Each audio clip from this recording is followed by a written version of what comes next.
हमारा देश कैसा है? वैसा ही जैसा आप छोड़ के गए थे। यानी कि हम अभी भी अंग्रेजों के गुलाम हैं? नहीं, अंग्रेजों से तो हमें 1947 में ही आजादी मिल गई थी। अच्छा, तो अब तो हमारे अपने लोग देश चलाते होंगे ना? हाँ, तब तो देश काफी आगे बढ़ गया होगा। जब हमारे अपने लोग देश चला रहे हैं तो गरीबी और भ्रष्टाचार का तो नाम ही नहीं होगा। सबको बराबर हक दिया जाता होगा, किसानों और मजदूरों का अच्छा ध्यान रखा जाता होगा ना? नहीं, ऐसा तो कुछ नहीं है। तो कैसा है बताना मुझे। कैसे हमारे अपने नेता, हमारे आजाद भारत के नेता, 100 साल हो गए मुझे गए हुए, बताना। हमारे अपने नेता वो तो अपनी जेबें भरने में लगे हुए हैं। आने वाली 7 पीढ़ियों को नहीं बल्कि 700 पीढ़ियों को ना कमा कर खाना पड़े उस चीज के इंतजाम में लगे हुए हैं। तो तुम लोग क्या कर रहे हो और हमारे देश का युवा क्या कर रहा है? हम लोग तो इंस्टाग्राम पर रील्स देखने में बिजी हैं। यानी कि हमारी कुर्बानी का देश के लोगों पर कोई असर नहीं पड़ा। देश के लोगों में कोई देशभक्ति नहीं, कोई देश प्रेम नहीं।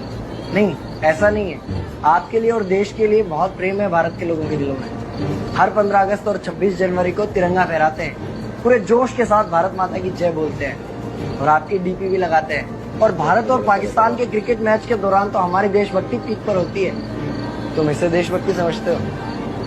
तो फिर क्या है देशभक्ति? अगर तुम्हारी देशभक्ति समाज को सुधारने में, गरीबों को अच्छी शिक्षा या बराबर का हक नहीं दिलाती तो कोई काम की नहीं है तुम्हारी देशभक्ति।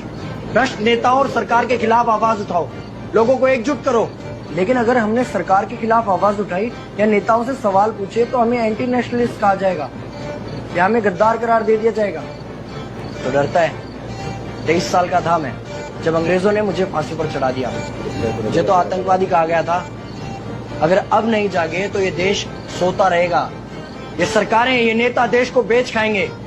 इस भ्रष्ट सरकारी तंत्र से लड़ो। देश को क्रांति की जरूरत है। क्रांति यानी कि हमें हथियार उठाने होंगे, बंदूकें उठानी होंगी जैसे आपने उठाई। नहीं, हमारी क्रांति विचारों की थी। जब अंग्रेजी हुकूमत ने हमारी आवाज नहीं सुनी तो हमने और जोर से आवाज लगाई और अपने विचार रखे।